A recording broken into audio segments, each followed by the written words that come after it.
this conversation. I'm based in Mumbai, passed out from Grand Medical College in '96, then clinical pharmacology, and then I worked in the pharmaceutical industry for about 11 years with Pfizer and Johnson & Johnson. And I currently, I'm the CEO of a digital health company based out of Mumbai. I've spent the last 9 years as a healthcare entrepreneur, and I'm just delighted to meet with all of you. Wonderful, and welcome. Welcome, wonderful, yeah. Yeah, there you are. Ravi, you can see a screen.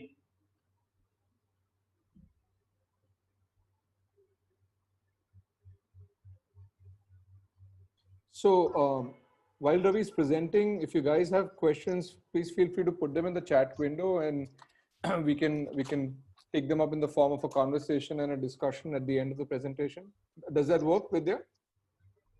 Yeah, it does, yes. Great. Ravi, are you ready? Can we start? For a while, and so this is a great platform for that. And secondly, it's sort of a Thanksgiving offering from my end, if you will, to talk about different opportunities. And so with that brief preamble, I'm going to get started. I'm going to talk mainly about a career in clinical research in industry. There might be some flavoring of Merck in here, but it's pretty general information. And finally, there are many other places where this could be applied, if not directly, with certain variations, like industries that are involved in making equipment, for instance, medical equipment, all of the companies that make contact lenses, for instance, or intraocular devices. All of that come under this broad umbrella, although I am just looking at it through the window of clinical research in a pharmaceutical company that typically makes small molecules and biologics. So with that caveat, let me get started. And as I expected, this is, okay, here we go. Before I joined Merck, what I knew about developing drugs, new drugs, was that you make clinical observations that lead to ideas for therapeutic applications, which then informed by the biochemistry of the disease, the molecular biology involved leads to identification of specific targets, and and then how to manipulate those targets in order to provide therapeutic benefit for the patients. This is all I knew before I went anywhere. So what was my journey up to that point? Obviously, as all of you know, I did my MBBS from JIPMER way back when. I'm not going to even mention when. And that was followed by a stint doing my MD in Pediatrics from PGI, followed by a couple of years of senior residency there while I figured out what I wanted to do next. And that next thing led to a fellowship in pediatric endocrinology at the Indiana University School of Medicine. And the way the American Board of Pediatrics had set up fellowship programs for pediatrics was that 1 year out of 3 or 12 months had to be spent in clinical rotations, and 2 years had to be in research. So my choice for that, I did 6 months in a basic science lab, isolating DNA, RNA, making cDNA, and using RT-PCR, etc.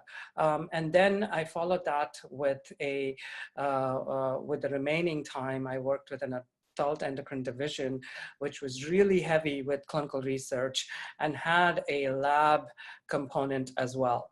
And in the process, I learned so many techniques which were applicable both to the human volunteers and patients in the GCRC, or the Clinical Research Center, as well as animals. And chief among them were different kinds of clamps with and without tracers to trace different things like glucose or palmitate, etc. Punch muscle biopsies, fat biopsies, indirect calorimetry. I also had this wonderful opportunity of learning to study vascular function from this group that actually used femoral, venous, and arterial catheters to do leg balance studies. And then I sort of set up the flow-mediated dilation techniques. There were techniques using microbubbles and tonometry, etc., to study vascular function. And we were interested in that, not from a cardiologist's perspective, but from the perspective of insulin action on the vasculature. So with this sort of background, I started a post-fellowship academic position. Now, between my fellowship and the academic position was some time off, or for a J1 waiver, which was 100% clinical, and I was really happy to get back to this academic position. This involved 75% time for research, which was both clinical and lab-based research, and 25% of my time was clinical, which was focused on type 2 diabetes in pediatric patients. Obviously, I had a lot of inpatient responsibilities and typical bread and butter pediatric endocrinology as well. So this was the situation in which I came to industry, joined Merck, took a lot of introspection as to why, and I will talk about what my fears were, and and what my how I talked myself through them as I'm working through these slides. So coming to Merck, I discovered that there are a lot more steps than that simplified diagram that I showed you at the beginning. That pharmaceutical industry. Oops, sorry. How do I go back? Okay.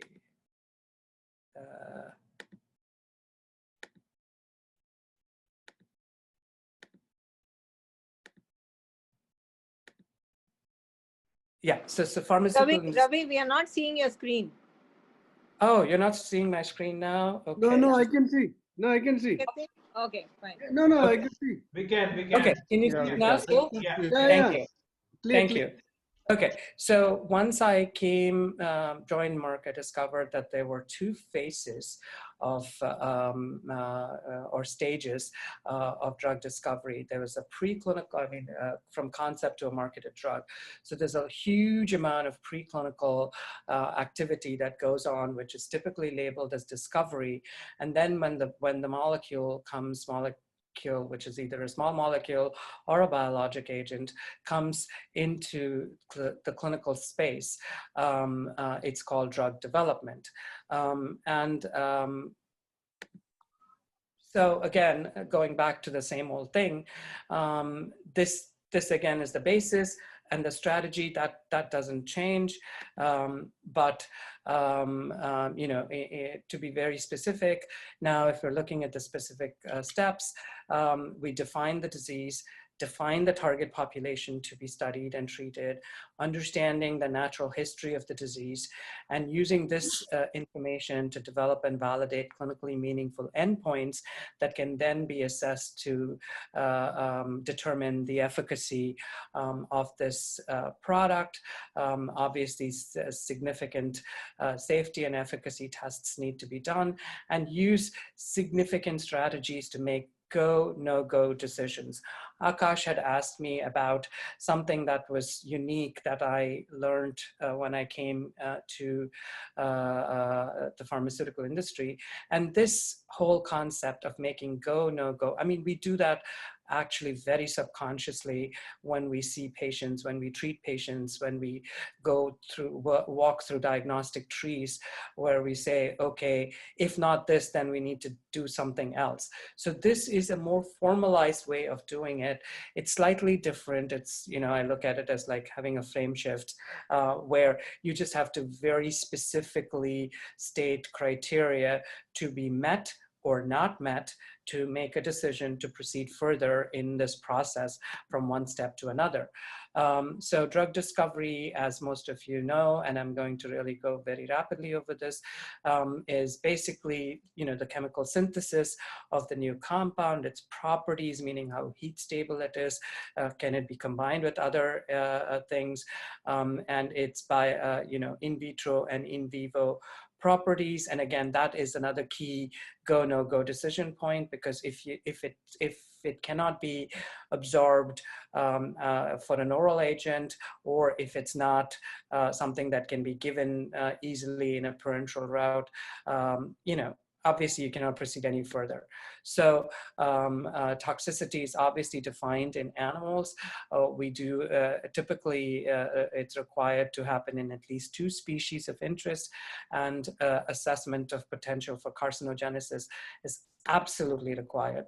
And then the formulations have to be developed which are appropriate for use in humans, because you can't really take something, mix it in some DMSO and you know, have people swallow it. So obviously it has to be appropriate.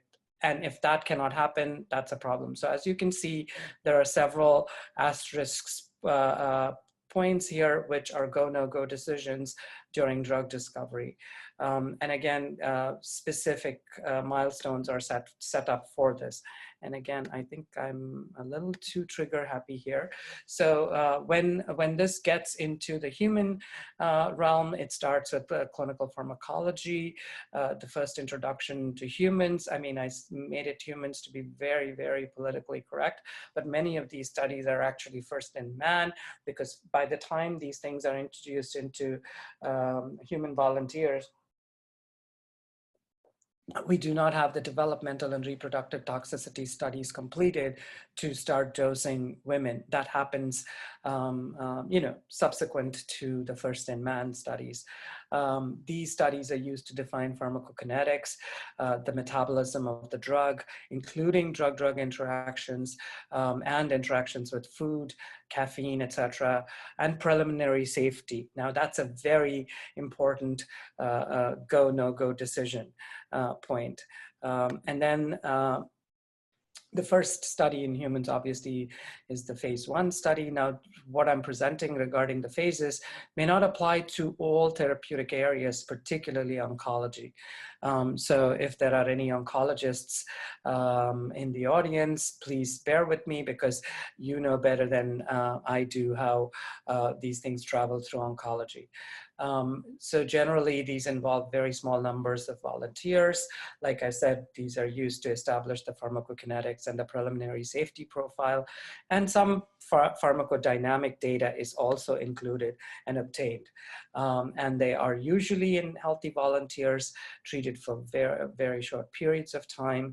And we do learn about the bioavailability of the product, in addition to everything else that I've mentioned, its effects on various organs and tissues, side effects as dosages increase. These are the ascending dose studies, and some biochemical readout or surrogate is used to see how effective it'll be. For example, if it's a diabetes drug, impact on blood glucose levels might be one of the surrogates that might be used.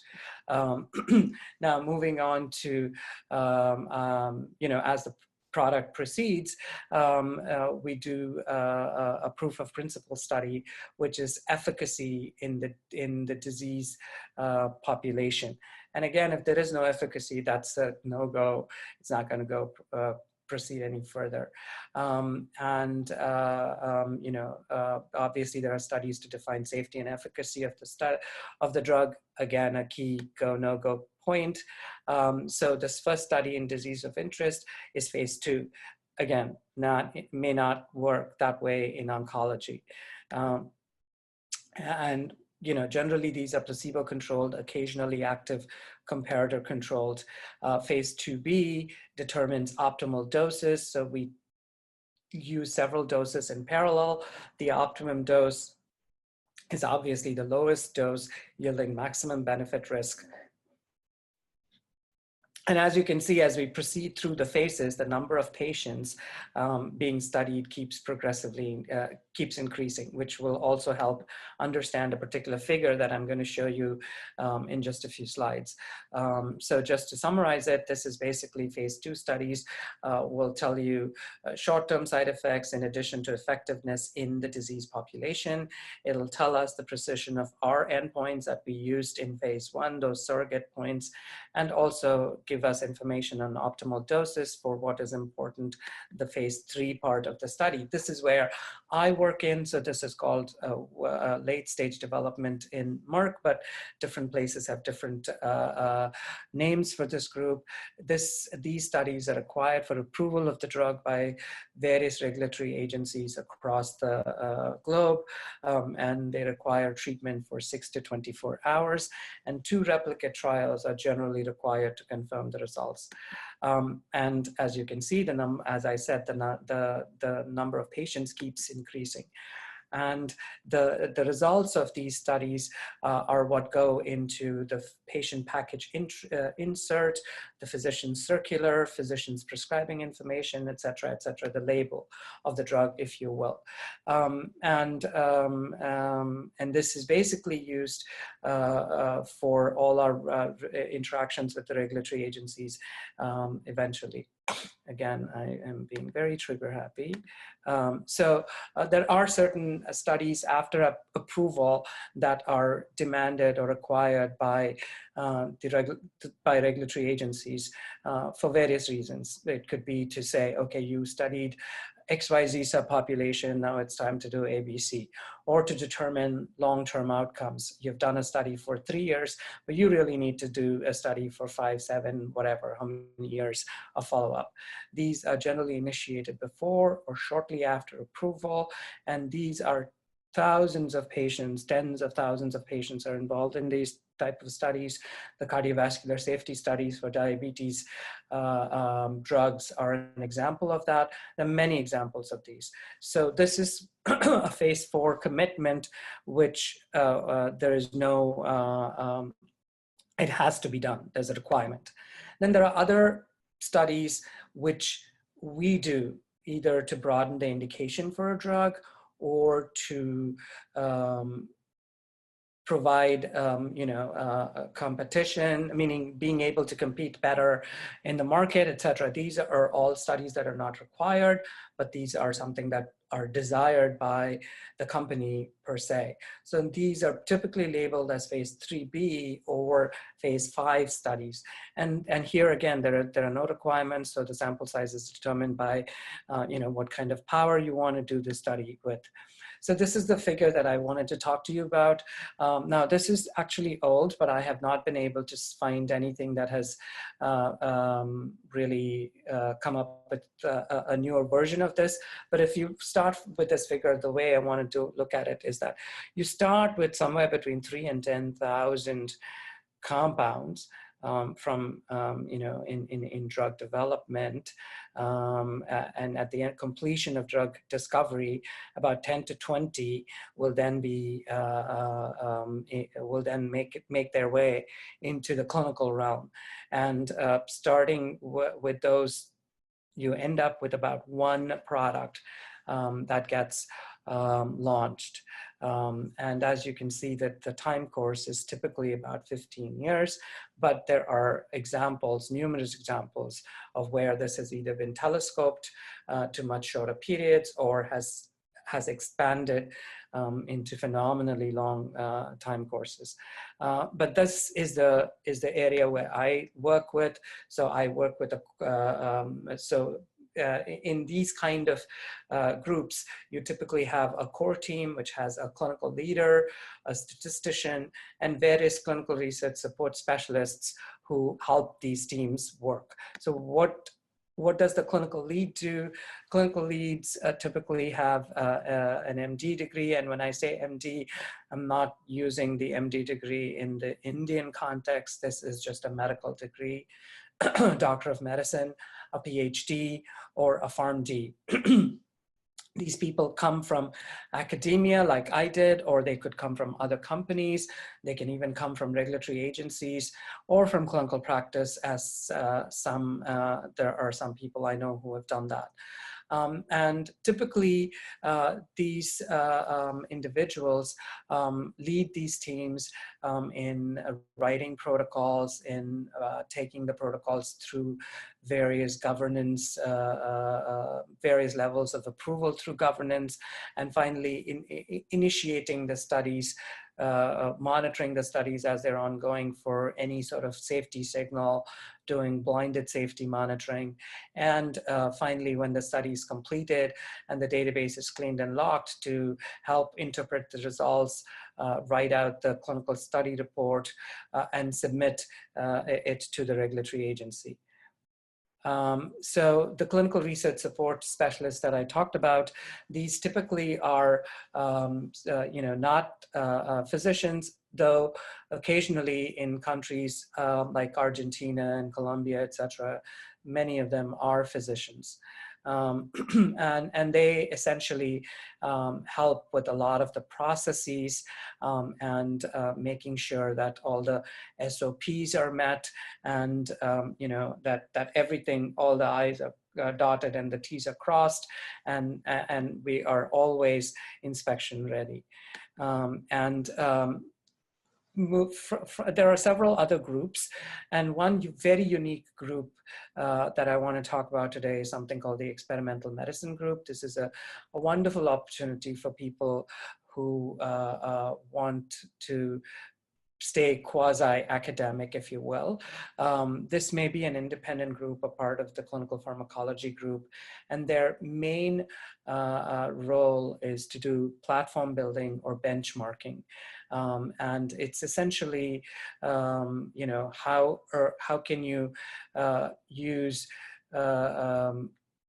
how early can you make go, no-go decisions? Because the earlier you make a no-go decision, you save money without wasting it on a product that is not going to go forward eventually. So you cut your losses essentially. And if you can make an early go decision, there are many ways of accelerating your program. And one thing that everybody realizes in any form of industry is that time is always equal to money. So any time that's reduced actually is money saved. So for those two reasons, platform building, using the right test to make these decisions early is phenomenally useful. And the same thing to do, benchmarking. So you say, okay, this is the best-in-class drug that's already in the market. How high did they go? So where can we set our bar, and then use that to establish criteria for the no-go decisions. And like I said, it's very, it really is like working on a clinical research center in an academic facility. It can really lead to a lot of innovative science, and it offers potential for collaboration with academia, among all the other activities that we do. And other areas where physicians can find roles include several that are mentioned here, and I'm going to go over a few of them in just a bit. So epidemiology is one group which helps us study the natural history of the disease, its incidence, prevalence. It helps us define patient populations to study, and also they also work with us to develop and validate clinical endpoints based on the literature, and they also work with us on patient-related outcome measures, etc. Typically, these are people with a PhD in epidemiology, but physicians with additional training in epidemiology there are plenty of them in this role. So that's one area. The other area is, of course, outcomes research, health economics, which are big buzzwords today, and they help us, get entry into markets, because they help develop data for long-term outcomes, the economic impact of and the disease, and things like that. They develop and validate, also help in developing and validating quality of life questionnaires, and these are very important again for several market authorization agencies. Regulatory affairs is another place where a lot of physicians find roles in industry. Typically, these are physicians or PhDs. Occasionally, a PharmD might be, chosen for the job if they have significant experience. They do provide key input to ensure clinical trial designs are consistent with the regulatory requirements. They liaise with regulatory agencies in the US and worldwide. And some people specialize in US interactions. Some people specialize in other agency interactions. So it's very, very, it's not specifically defined. They really are very, very useful when it comes to submitting new drug applications or, worldwide marketing applications, etc. And they play a crucial role in the label negotiations eventually, once the product is approved. Another area where a lot of MDs work in is in the medical affairs group.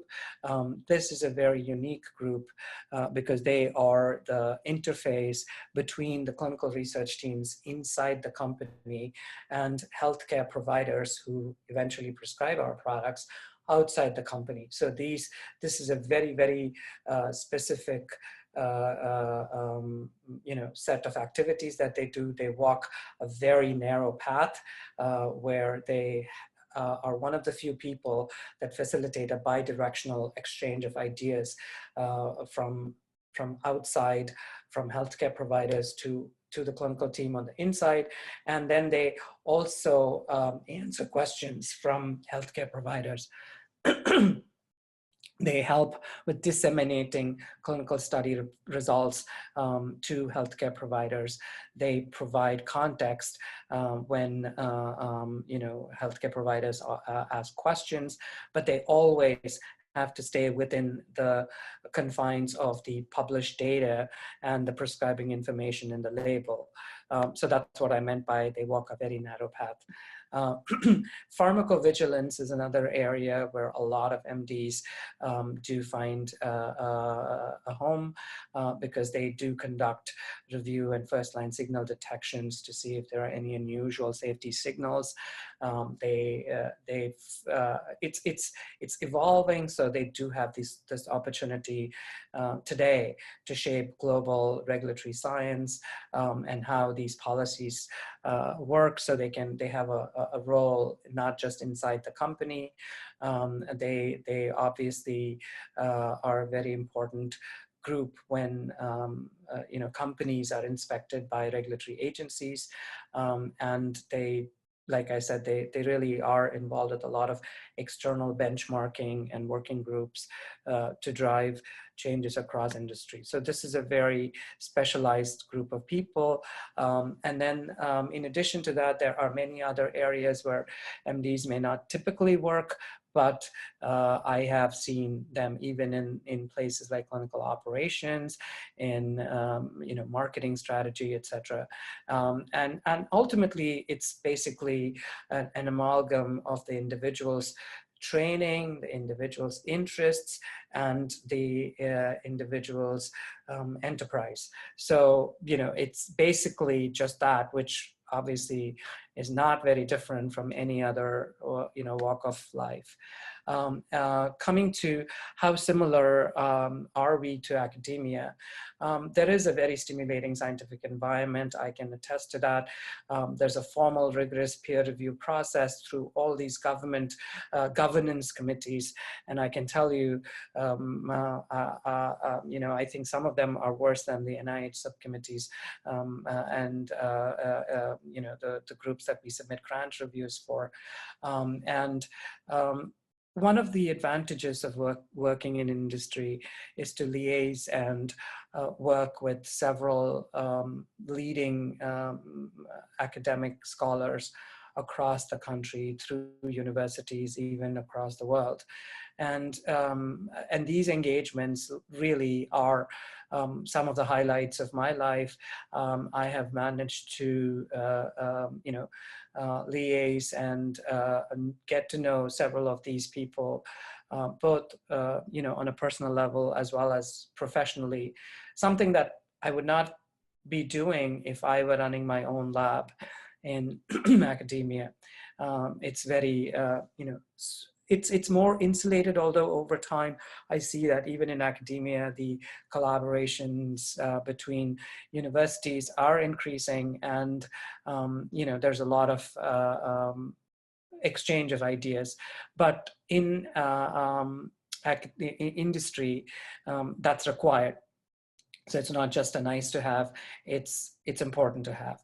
And like I said, after science, time is the major driver of activity because time is money. And one of the things that's very interesting is that while, although it's becoming less and less, in the modern era, you can live in a silo in academia and just pursue, the work of your lab. But that's not possible in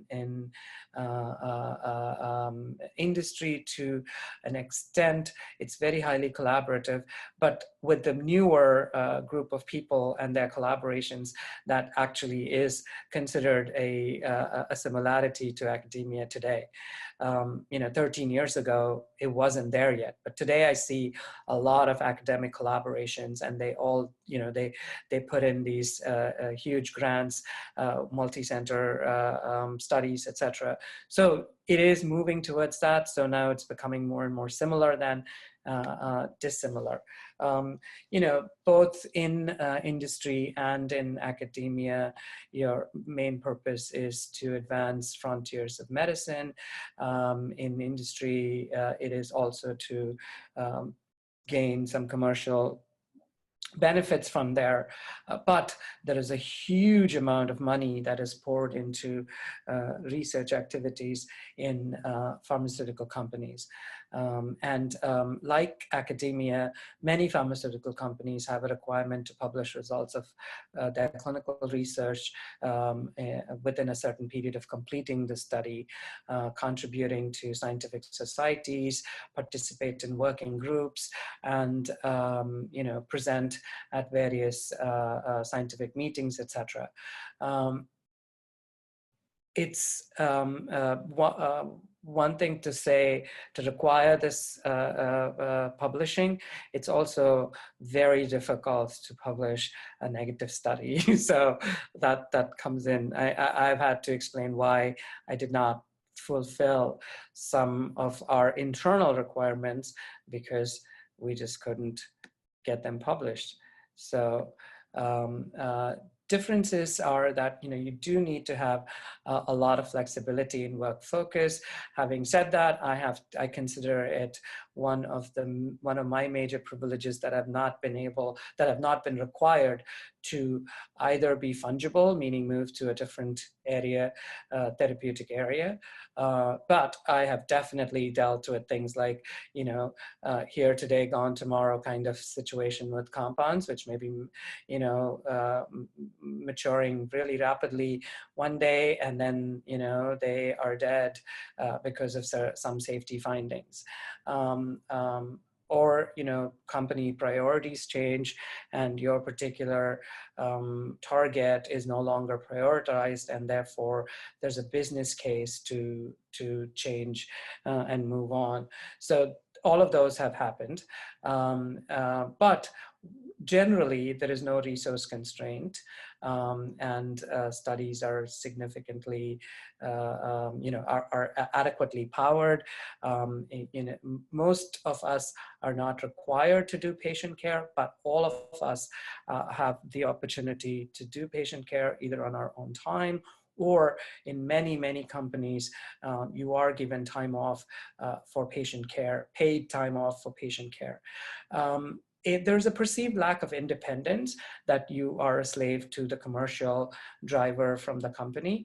But that lack of independence, I think, is, I don't look at it that way, because I did feel pressure in academia as well. So didn't feel like it was totally independent. It had to somehow conform to what was fundable, what kind of research was fundable. So, if I wasn't dancing to a commercial master, I was dancing to the master of the NIH, which had its own areas of interest. So I didn't feel that. In fact, I found the need to be creative. I found it to be, it required more creativity to work within the confines of a commercial need to make something scientifically sound. So to me, it was actually more of a challenge than a negative. So coming back to similarities, you can publish quite significantly. And this slide just shows 4 articles that were published in the New England Journal of Medicine, all of them from Merck. So obviously you can do New England Journal quality of research, large multi-center trials typically. And then these are some of my personal publications that I think will help highlight the various aspects in which you can publish. So experimental medicine was one area which I got very closely involved with, because when we moved to academia, my wife switched to experimental medicine, and her job was to build platforms and identify benchmarks for various products that were in development. And through these, we were able to, and I had an opportunity to collaborate with her on most of these studies. As you will see in all 4 of these papers, she's the first author, I'm the second author in all of them. For instance, this particular thing is something that we're all very, very proud of. It's a AJP paper, which looked at how we took several commercially needed studies and put it into a biological assessment of beta cell response. We also, this particular paper, typically people said that it would take 12 to 16 weeks to read out insulin sensitization. This was a study that was undertaken to see, could we do it in 2 weeks, or could we do it in 4 weeks? And using pioglitazone as a probe, we conducted studies to actually show that there were changes that could be seen as early as 2 to 4 weeks. And this particular thing came up about because we were very interested in the incretin pathway at that time. And as many of you may know, using incretins in single dose studies in normal volunteers, you may not really see much by way of glucose response. So this was a way of trying to see if we can assess incretin responses with a single dose in normal volunteers. This was a study that was actually conducted in a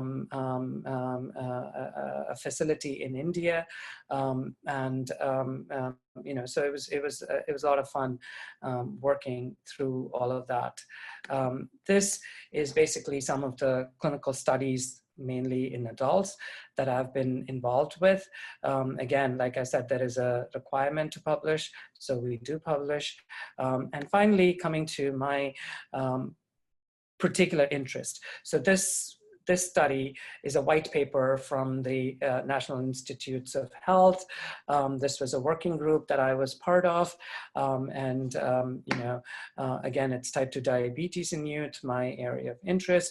We did internal studies to look at the prevalence of type 1 and type 2 diabetes in pediatric in the pediatric population in certain databases. And finally, this particular study, which is with the Search for Diabetes in the Youth study, we actually collaborated with them. That is the Search group is a NIH-funded study, so it is public data, so anybody could access it. So we actually wrote a proposal and told them that, hey, you have this data, we are interested in this question, can we collaborate?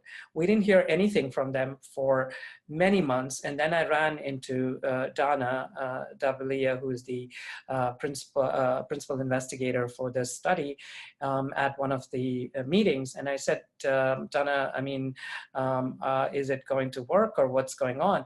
And she said, actually, we've never received this kind of request from anybody from a commercial entity before.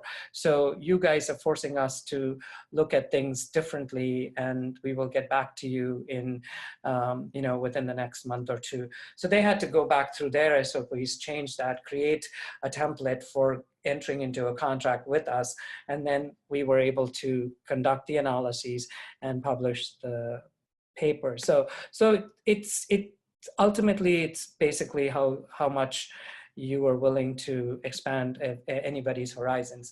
So what do these transitions mean, and at least what do they mean to me? So moving from 100% clinical job to pharmaceutical research, your obviously patient contact goes down as you progress through these transition points. But then what happens, on the other hand, is that the impact goes up. When you are a clinician and you spend your time looking after patients, that's your group where you make your maximum impact. As somebody who's involved in academic research, you can change clinical practice guidelines based on the results of your studies. So definitely the number of patients being impacted goes up. And in pharmaceutical research, think of it as, even if you do a study to expand the indication, even just a small indication, your impact, all those patients now are able to use it. So, so I look at it as two crisscrossing curves, and you just have to decide where you're comfortable with and how, you want to drive this for your own benefit. And so why would somebody consider industry? Opportunities to do challenging research. It's a challenge. That was the reason for me. I decided that this was an unknown, and I had to go there. One of the things for me, for someone like me, is fear of unknown. And I just talked to myself that, look, I just came across the 7 C's, so to speak, to pursue educational opportunities here, and then decided to stay on. And nothing more fearsome or fearful than that. And so this was not anything major. So that's how, I dealt with that part of the fear of the unknown. In terms of not, the other fear is that, am I going to make it? Will I succeed? And again, my, the way I talk to myself is that unless I try, I will not know. And if it doesn't work, I know that I can do clinical practice. I can always come back to that. But this is something that I felt would really help, my personal and professional growth at that point. So that was the reason why I chose to come here. At any time, I promised myself that if I felt uncomfortable, that I would go back. I would have the opportunity to go back. So again, I looked at it as an opportunity.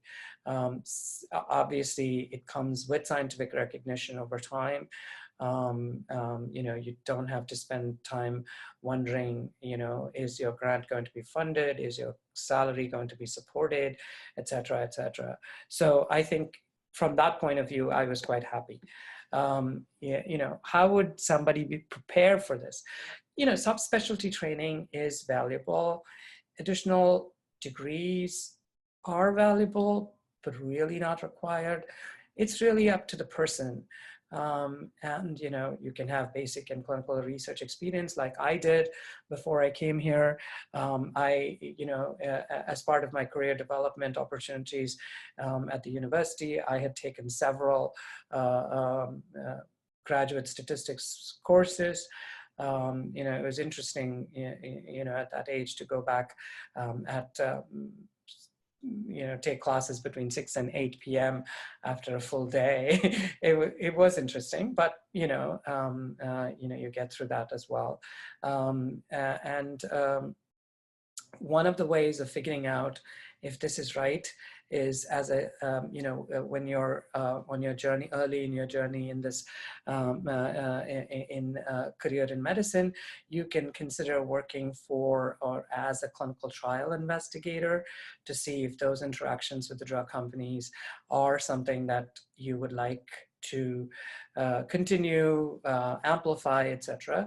One of the things is that you will see is that there are very, very strict requirements on how data has to be collected and how data has to be transmitted, how privacy has to be mentioned, what kind of documents have to be retained, etc. And I can promise you that they are all due to regulatory and legal requirements. And it's not something that the company is making to create problems for anybody or make life miserable. So actually it's more work for us if, to make sure that this is done. And one most important thing, which I think is common to any aspect, and I think learning general surgery is doing it for all of you young folks, is the opportunity to network, the opportunity to reach out to other people, not just in your chosen path, but in multiple different areas, and to be very, very, take every opportunity that comes your way to network. Shyness is not, is not something that's useful in this area. So please reach out, talk, email, however, whatever, and ask all kinds of questions. The only stupid question is the question that's not asked. So that's what I would say. And with that, I'm going to, I'm open for questions. So thank you so much. And hopefully I was audible and the slides were visible throughout the presentation.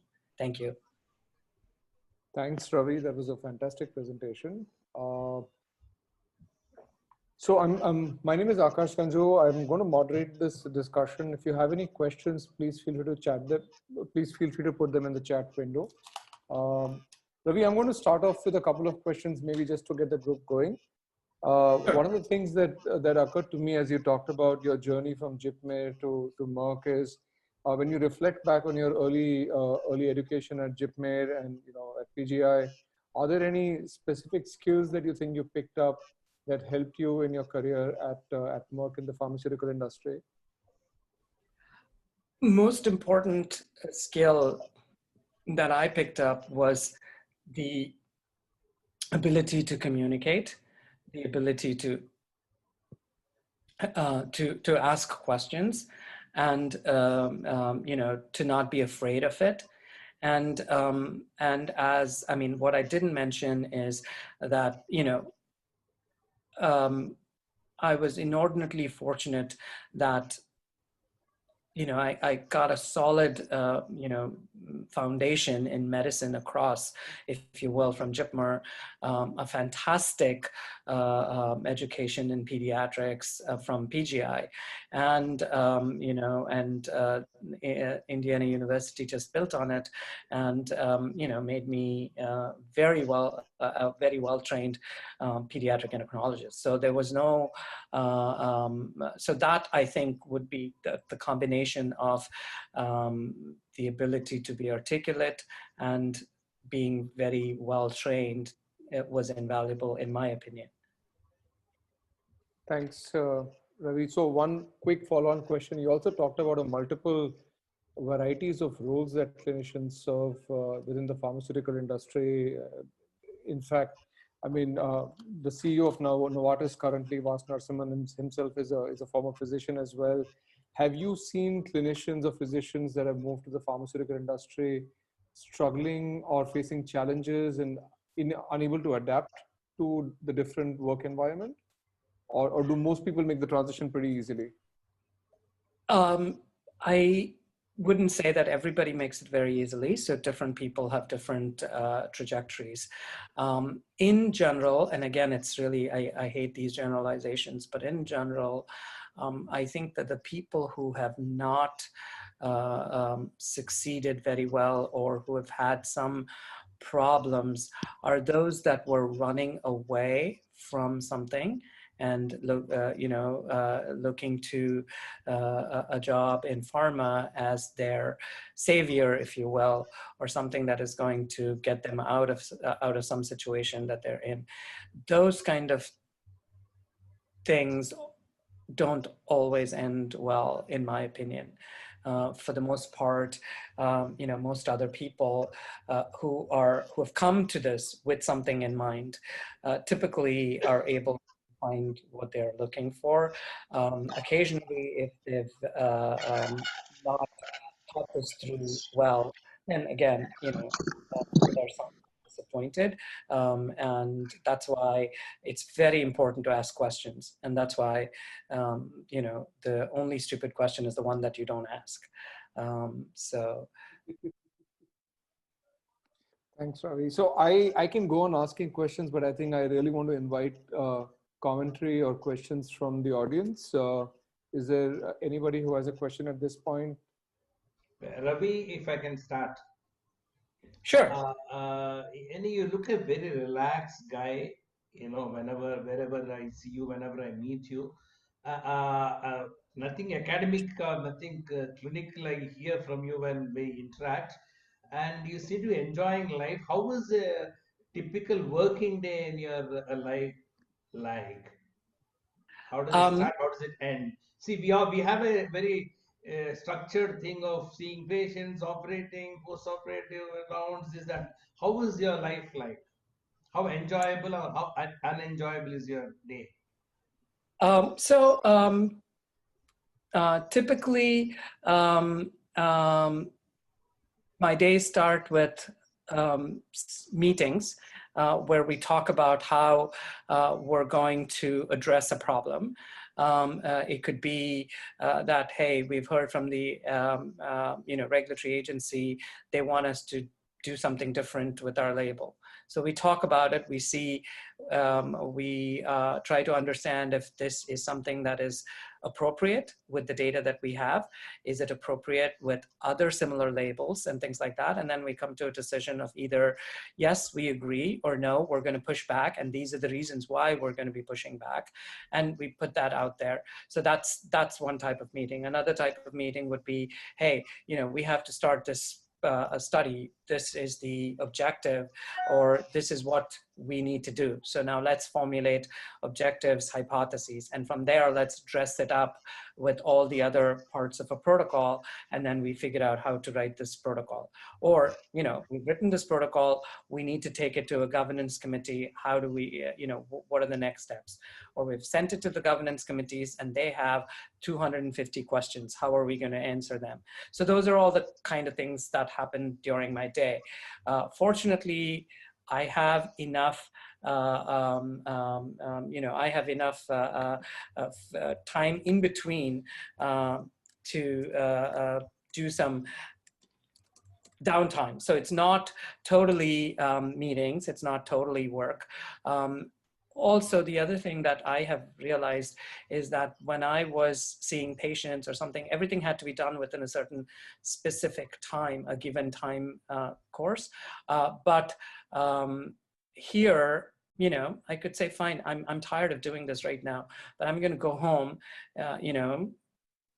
grab dinner, grab a drink, whatever, and then I'm going to review this document and see if everything is covered. So I could work at my own pace, and that, I think, contributed quite a bit to making life easy. My second question and the last question from me, but there's so many others. Oh, no, that's okay. Now, the other question, Ravi, is you seem to a globetrotter. You are, one fortnight in one continent, another fortnight, another continent. You keep traveling all the time, and sending pictures of great-looking colleagues, and on the seaside and this and that. What do you exactly do on these trips? Okay, so first let me start with unga karne pattu pochu coronavirus vandurthu. So no, I'm just kidding. So this, jokes aside, much of my travel revolves around the studies that I am responsible for. So typically, when a study is launched, you have something known as an investigators meeting. So that is the time when we present the study to the investigators, all aspects of the study. So we start with, why are we doing this study? What is the scientific rationale for this study? What is the commercial need for this study? And then we go about into, why was this study designed in this specific way? What is this population that we are targeting? Meaning, what are the criteria that people need to meet to how shall I say, to qualify for the study, and what criteria should they not have? Say, somebody who's had a history of a malignancy, should be excluded from the study. So, and things like that. So we go over all of that very, very clearly with the investigators. We tell them, we walk them from when a patient first comes to them to sign informed consent for the study to the last visit, and every combination, permutation, how to enter that data, and why we're asking for certain documentation, etc. So that's called an investigators meeting. It's typically 1.5 days. And one of the things that I started doing is to make them very small. So instead of having a large hall with people engaged in their own conversations and not paying attention, we started making them smaller. And so that required a lot more meetings. So I started traveling to different parts of the world for these smaller meetings. And typically, if a study goes on for more time, we have yearly refresher meetings. So that's another reason to travel. Meetings, face-to-face meetings with regulatory agencies is another important reason to travel. Significant scientific input from thought leaders is another reason to travel. So those are some of the reasons why, I've been traveling the last few years. Ravi, we have a question from Akila and Asha asking if it's possible for someone without a medical degree, but a postgraduate degree, a PhD or a PharmD, to yet be part of a clinical research program. Does it put them at a significant disadvantage? Well, it depends on what kind of job role they are looking for. So, for instance, if they want to work in drug discovery, which is in the earlier part, they will not be at a disadvantage because there are many PhDs there. So they will be among their peers there. Now, when it comes to clinical development, the team leaders are typically MDs. Having said that, a lot of the support functions are where PhDs will find a lovely home. So one of them is in epidemiology, in outcomes research. We have a PhD in mathematics. So it's really, and that person is a wizard in doing financial predictions. I don't know how she does it, but she's just amazing. And yeah, like I said, it all depends on the most ergonomic fit, I guess. So we'll have to do that. Like I said, network, because I may not know every opportunity that's available to all of you, but there are people who will know that. So network, ask questions, don't feel shy. This is not the time to feel shy. So, you know, be very, very open about that. So, Akash, I just saw something about Amit. Question. Go ahead, Yeah. Amit, please. Yeah, Ravi, you are in the position now of hiring people, and you and I have walked the same journey through JIPMER and PGI, and I know how dedicated a physician you were. Looking back at your career right now, I don't think anybody could have predicted that you would be doing what you're doing when I would see you bent over taking care of a small baby in PGI. But the question now, what I wanted is, when you are interviewing candidates with an MD degree, what do you see in their resume or personality or psychological framework which would predict that they might be as successful as you are?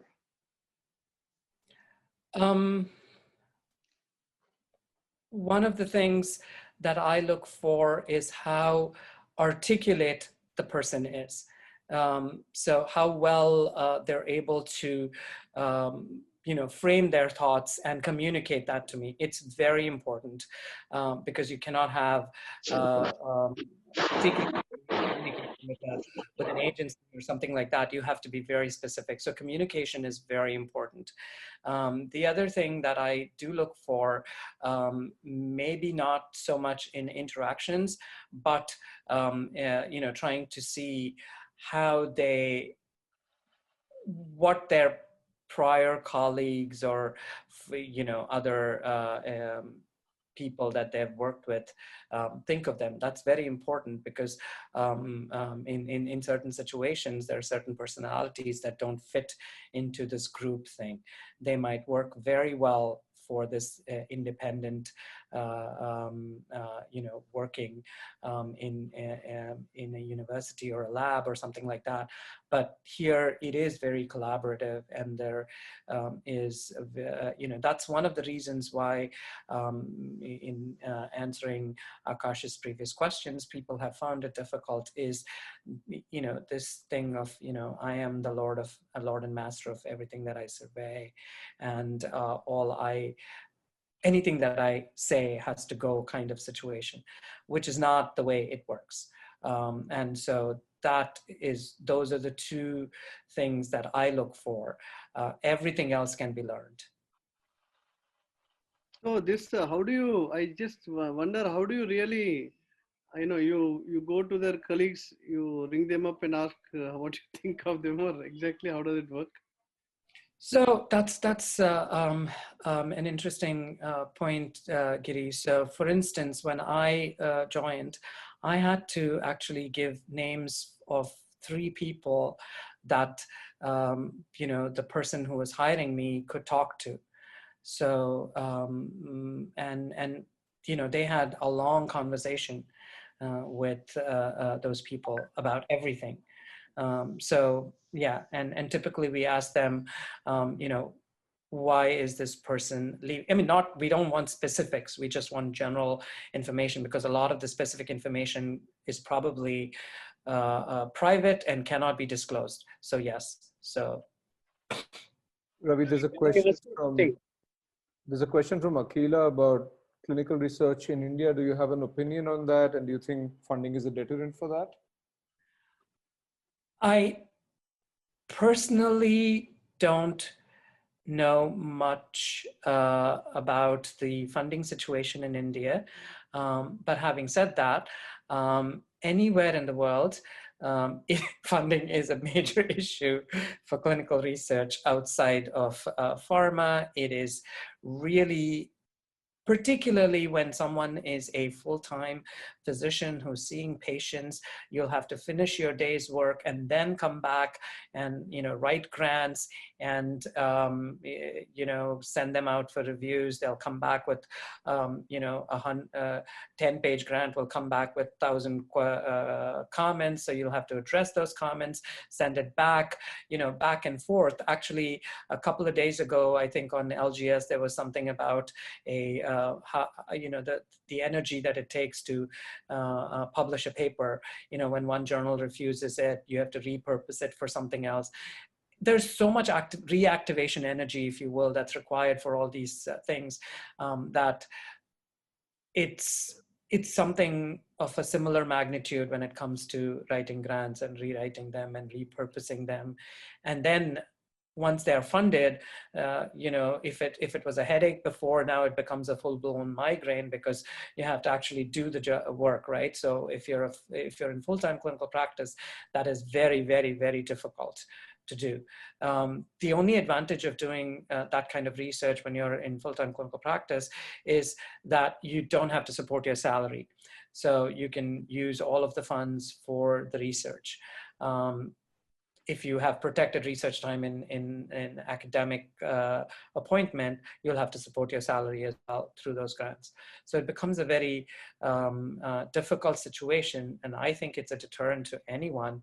And I really have enormous respect for people who have managed to keep it going for not just years on end, but for decades on end.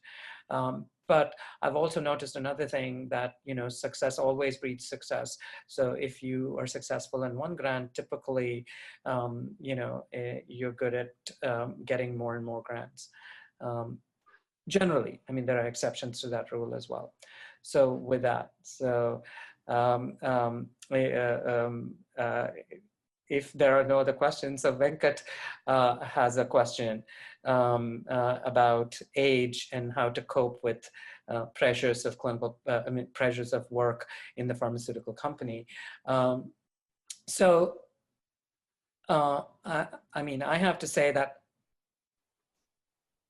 personally, I have not experienced any of that, at least, hopefully, so far. It's definitely there in the future. What I have seen with aging is some of my colleagues don't really want to travel much. They try to find somebody else to go in their stead for these meetings and things like that. But otherwise, I really haven't seen anybody, I mean, I've seen people of all ages, so I don't think there's been any specific age-related thing other than, you know, requesting less travel. And then Venkat also has a question of how do I find time for my extracurricular activities? So it's it is more of a like I mentioned before, managing my ADHD. So it's very perfect. I mean, after about an hour, you know, my attention begins to wander. So that's when I move to something else. You know, you can call it extracurricular activity for a brief period, and then come back to what I'm working on with renewed energy. And again, that's where this kind of lifestyle where I could actually come home and work later helps, because there is really no time constraint except for the meetings that are on my calendar. I can do the real work at any time I want. So in fact, I have stuff that I'm going to do this holiday weekend, you know, preparing for some presentations and things like that. So I can do that on my time, whenever I feel like. So does melatonin help for your ADHD? Not really. So where the melatonin came into play was with all the travel and having to hit the ground running. So no time for you know, jet lag. So one thing that I did discover is melatonin that's sold, at least that's sold in the United States, is an over-the-counter preparation. It's not regulated as much as, say, a prescription drug would be regulated. And so forget about batch-to-batch consistency, bottle-to-bottle consistency, and pill-to-pill consistency. It wasn't there. So one day, the same dose would knock me off, and another day, it would just not do anything at all. So then that led me to look for prescription, you know, melatonin receptor agonists, which led me to Remeltion, which is what I've been using now quite successfully. I used Remeltion to induce sleep, and then I use one of the Merck products, suvorexant, an orexin antagonist, to stay asleep. So typically, with a combination of those two, I'm able to get somewhere between 6 and 7 hours of sleep, regardless of the time zone. So it helps me hit the ground running, if you will. Ravi, there's a question from Amit. How many years one would take to reach a successful position like yourself? So,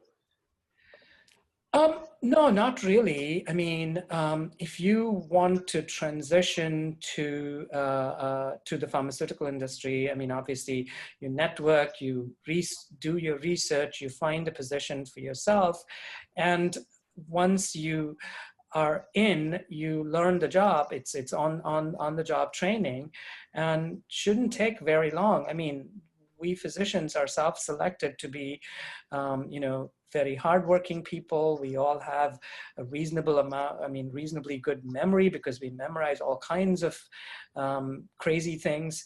And so, we have the wherewithal. So it's just putting it to use and getting trained. And I don't think that should be something that should be a deterrent. So it should not take very long. You can do it, and anybody can do it. Ravi, I understand that pharma is very cash rich. Do the pharma people drive Ferraris and Jaguars, or they're like any other clinician? Actually, I drive a Toyota and a Honda Fit. So, so I don't know who these guys are who are driving Ferraris and Jaguars. But having said that, I think we are paid proportionately. The way everything works is based on something known as fair market value. So when anybody is hired, the HR department, their role is to go out and find out what is the maximum and what is the minimum pay for that particular role with that particular kind of background. And then they settle on a median and start negotiations from that point. So it's not anything different. And in terms of being cash rich, the company is cash rich, not the individuals who work for the company. No, I'm just kidding. I have no complaints. I have no complaints. And like I said, today is Thanksgiving. So yes, very thankful. So. Ravi, you spoke about some folks in pharma who continue with the clinical practice. Do you think that's successful for them? Is it a good balance? So that's a very wonderful question. It's something that I did not mention about. So definitely, I mean, at Merck, and I'm sure at many other companies, we have something known as an investigator-sponsored projects. So there's funding set aside for projects that are initiated by investigators. And so just like the NIH has its areas of interest, we have our areas of interest. And if you think that you can, if that area, something in that area of interest interests you, you can certainly start your,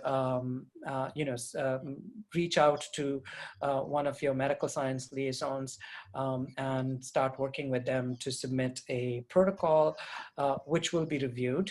I review some of the protocols that come to the area of diabetes, endocrinology, and women's health. Good projects are funded, and some lovely publications come out of it. And if you look at some of those publications, it might say funded by an independent grant from Merck. So what that means is that this was done, that this work is entirely the investigators' work. Merck had nothing to do with the protocol or the design of the study, and that everything will be done So that is something that is always a possibility. The other ways of collaborating with pharma include serving as what's known as thought leaders or key opinion leaders, and we do reach out to individuals to be part of scientific advisory committees, to be part of external data monitoring committees, etc. And again, the best way to get in on all these things is through networking, and how that works. So typically, if we're going into, if we're starting a new protocol, at least in our company, requirement is to have a scientific advisory committee, unless you can prove why you don't need one. So the default is to have a scientific advisory committee. We typically need an odd number of people so that, if there's a voting impasse, an odd man can break the tie.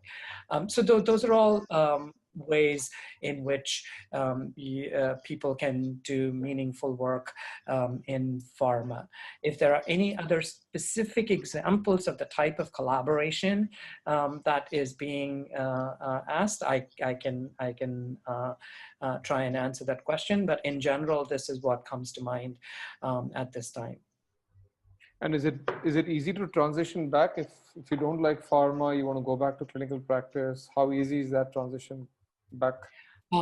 I know of 2 people who've done it, and it was pretty smooth for them, but it's just an N of 2.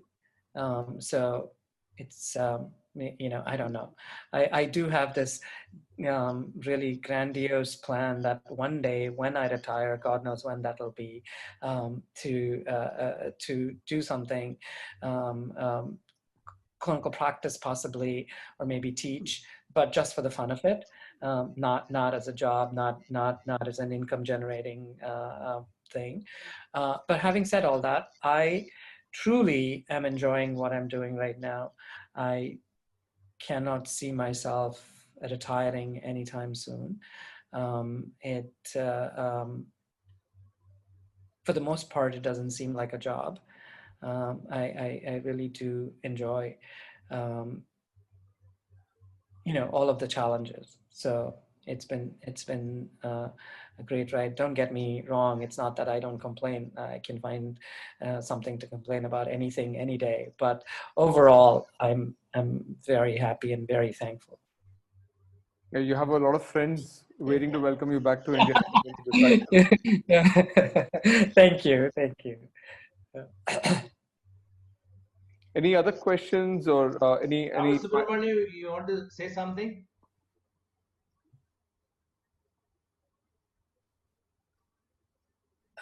He may have stepped. I want to ask him whether at the end you felt that you are missing your clinical side. I was waiting for someone to ask me that question. Yeah, I mean, lovely question. What are the question? What do I mean? Do I miss my clinical side? Do I miss clinical medicine? I do get to practice a little bit of clinical medicine at the diabetes camp, as a camp physician, 1 or 2 weeks a year. But having said that, the part that I really miss, really miss, and I think many of you will miss, is teaching. You don't get to teach medical students or residents or fellows in the role that I am in right now. It is very difficult. There are ways of doing it. Back when I was a fellow, I was in Indianapolis, which, as many of you will know, is the home of Eli Lilly and Company. So there were several pediatric endocrinologists who were working at Eli Lilly who used to also come to our pediatric endocrine clinic once a week by rotation.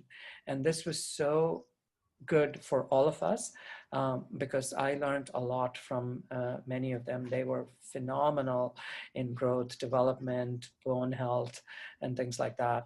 And these men and women really did a lot of teaching. Unfortunately, New Jersey does not have a single pediatric endocrine fellowship program for me to do something, because I tried to work that out. I would have to travel to either New York or Philadelphia to Pennsylvania to do that. So, and that was a little too daunting at that time, so I never pursued it.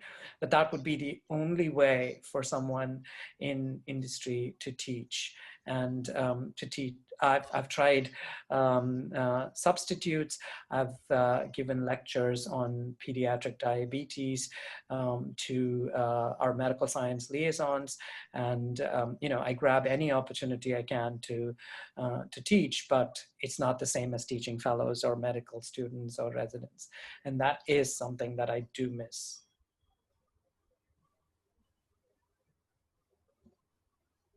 So when Radhakrishna asked you about globetrotting, we know it, but he didn't reveal to others that he himself is a globetrotter. Of course, definitely. So Dr. Okay. Geetanjali, would you like to say something? Yes, I would like to. Ravi Shankar, thank you. It was a wonderful talk. And it sort of resonated with me because I felt it came from the heart. And so you gave so much of insight into what went into you transitioning from a clinician to, working for a company. But I have one question. This has nothing to do with the kind of talk you gave, but something which I always ask people who work for the pharmaceutical, companies. And one is that at this particular time, if you look at the kind of clinical trials or the kind of molecules the pharma industry is pursuing, it's all to do with the majority of the molecules are for oncology, for cancer, or it is for something like, diabetes or one of these things. And we have, at least in our country, where we are still using some drugs which are so underrepresented, understudied, and many people still continue to suffer or die. Let me give you a very simple example, like anti-snake venom. So many people die in India every day and every year of snake bite, but we still have a very, very rudimentary drug. Similarly, even something as simple as, for iron deficiency anemia, the kind of iron products we have are really very bad. But what is keeping the pharmaceutical industry from working on these kind of molecules? I mean, I can understand if they're not bothered in USA, but what about places like India? Why are we also not pursuing these kind of areas? I'm sorry, this has nothing to do with what you spoke about, but this is something which always irks me, and it's one of my pet peeves actually. So, Dr. Gitanjali, it's a pleasure to answer your question. I'm going to try. I think all of you already know the answer. I'm going to go back to sharing my presentation for just a second. Actually, give me 1 second. It has to do with... So I have to go back through a bunch of previous slides. So just bear with me. And I didn't want to spend more time on this slide when I came to it. But hold on, there's something called presenter view. Whatever is that? Oh, wow, okay.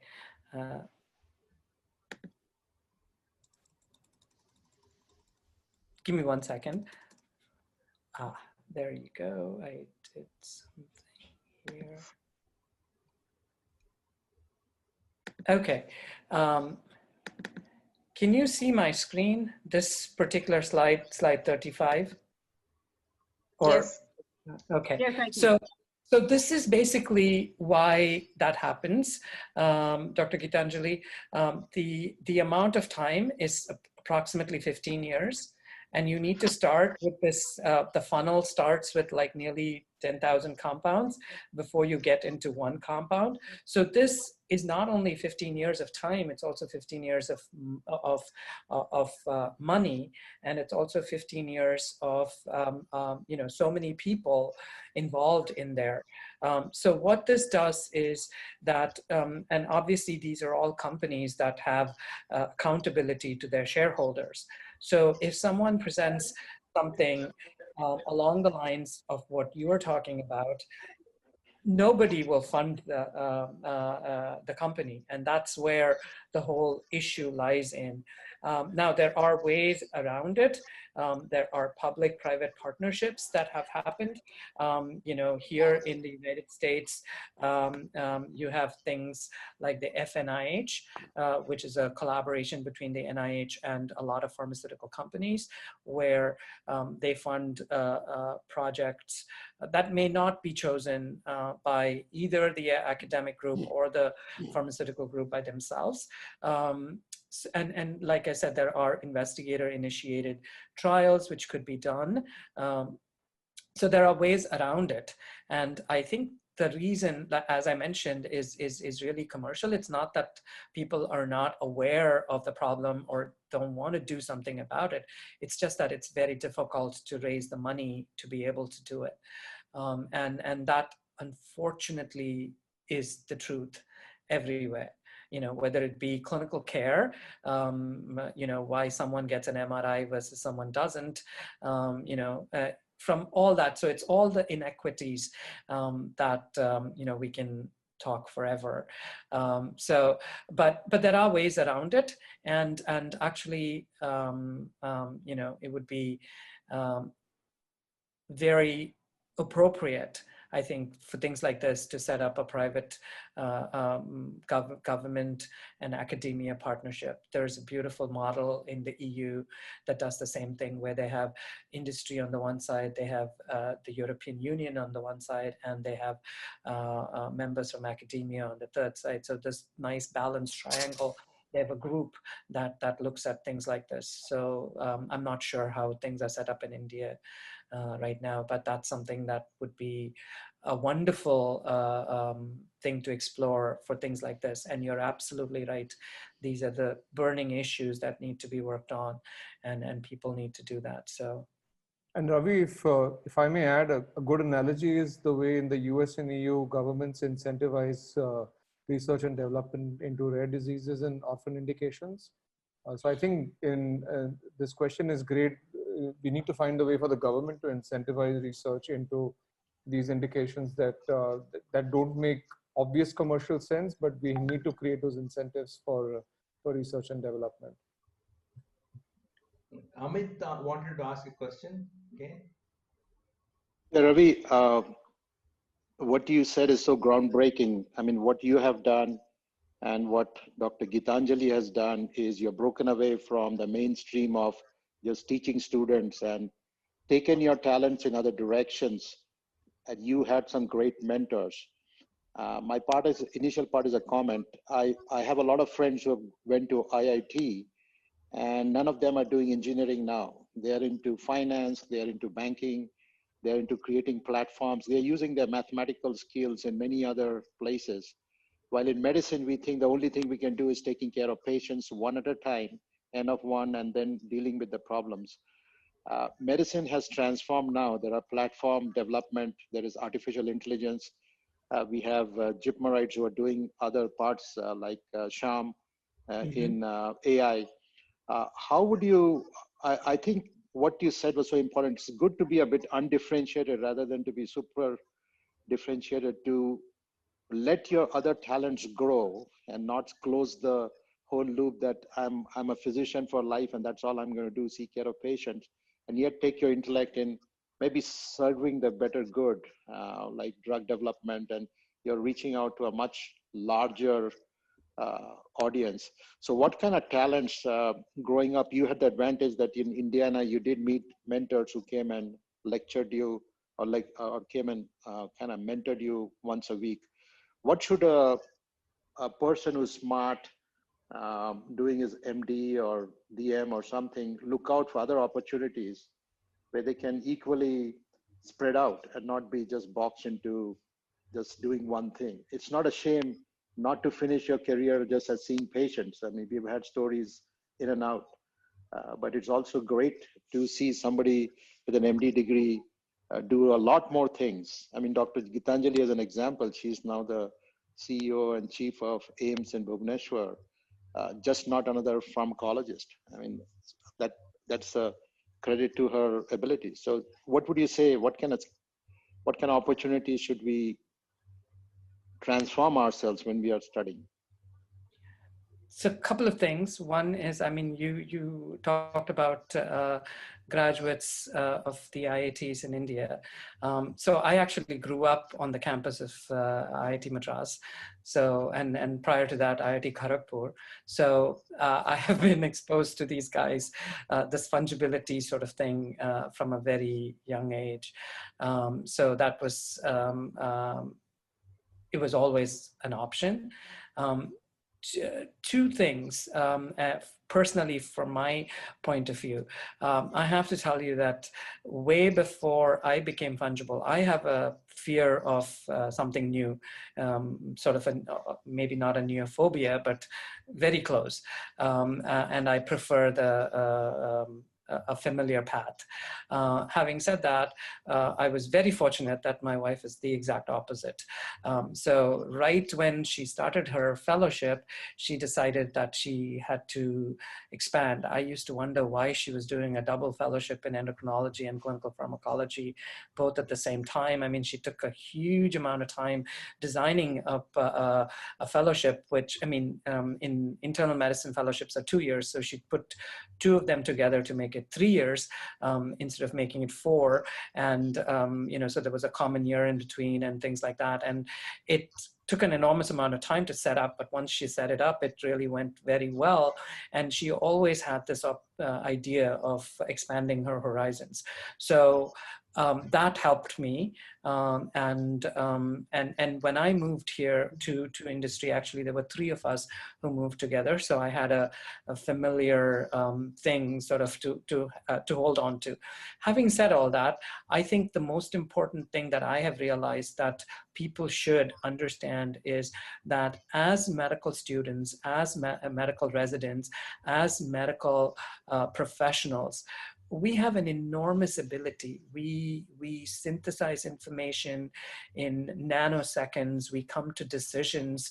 We implement those decisions really fast. I mean, these are all, you know, executive skills that not many people have, but we are completely and totally trained to do that. And we can do anything. There's nothing that we cannot do. I mean, there have been physicians who have been financial wizards, not me, but that have, and so many other people who are, you know, in just capable of doing anything. You just have to set your mind to it. You just have to be a little open-minded. And once you look at it that way, then you start thinking of, okay, where else can I do this? Where else am I interested in doing it? Because it's not just can I do it, it's also what I want to do, what am I interested in doing? And once you figure that out, then, you know, pursue that, you know, network in those places, ask questions, be absolutely aggressive in finding everything that you can about it to make sure that what you're thinking about it and what it actually is, obviously you cannot get a full picture, but as best as you can, is very similar. And then go, you know, go forth like those, the Star Wars thing, right? Go boldly where others haven't gone before or something like that. Anyway, so yeah, so it's just that, it's that thing that we can do anything. And that's basically, I think what people need to understand. And that is what will help you, you know, I hate to use the word as flip-flop, but if you try it out and you don't like it, you can always go back because you have these skills. we've self-selected ourselves for these skills. I mean, we had some to medical school, but these skills were honed at every level. And so it's not something, I think everybody has it. Every medical professional has it. Many PhDs have it because they've all gone through this. You know, it's almost like a baptism by fire. So we can do anything. So Akash is another person who's, you know, had a very checkered career. Exactly. So we'd like to hear from you as well. Your thoughts as well about transitioning. Well, I just completely agree with what Ravi summarized at the end. I think the kind of rigor that the medical profession and the medical training brings to you, the ability to process lots of information and make quick decisions, is something that, you know, when I went out in the pharmaceutical industry, I realized that not necessarily everybody has to make decisions like that, and also the ability to be fungible and, you know, take on different things. So I started pretty early. I did my MD in clinical pharmacology, and then I worked at Pfizer for about 6 years in a global research and development function. So from the slides that Ravi was talking about, I was focused on phase 2 and phase 3 global trials. And then I moved to Johnson & Johnson. They have a large pharmaceutical division, and I spent about 6 years leading their clinical research programs across the Asia Pacific region. And then I just transitioned completely out. I moved from leading a team of 400 people to an individual contributor role because I was getting very excited about the application of technology in reaching patients and serving them better. And then, so for the last, I left in 2011, and then for the last 9 years, I've been doing a lot of work around digital health with patients in infectious diseases, maternal and child health, and now patients in non-communicable diseases. So that's my area of focus now.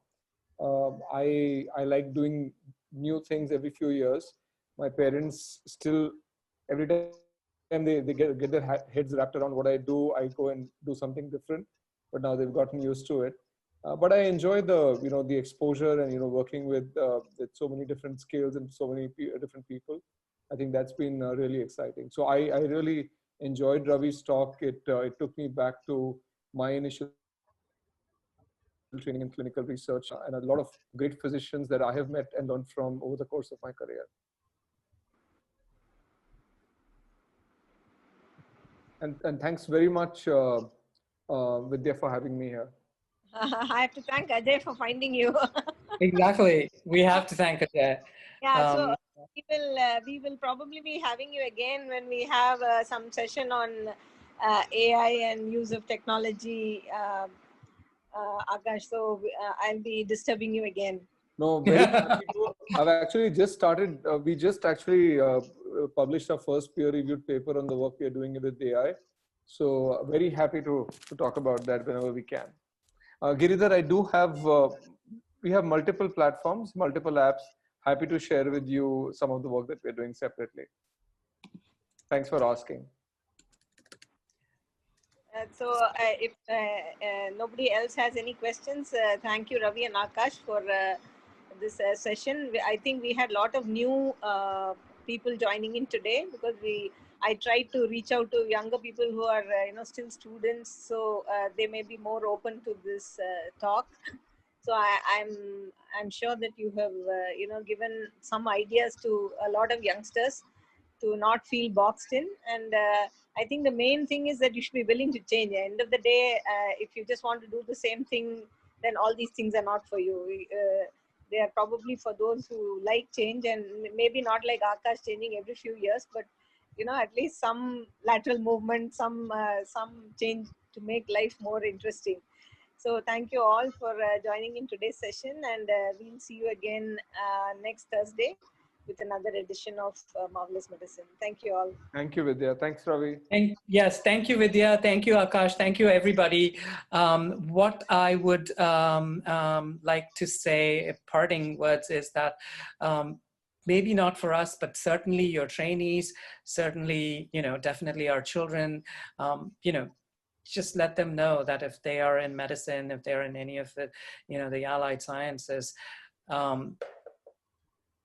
there's a whole new world out there for them, not just the straight and narrow. So, and you know, whatever they aim for, nothing is too high. So that would be my you know, parting thoughts. But and thank you so very much to Learning General Surgery and Radhakrishna for this opportunity. And thank you, Vidya. Thank you, Akash. And thank you, everybody, for your attention. And with that, we end, right? So I just log out, RK. Okay, thank you so much, Ravi. Thank you. Thank you. Wonderful. Thank you.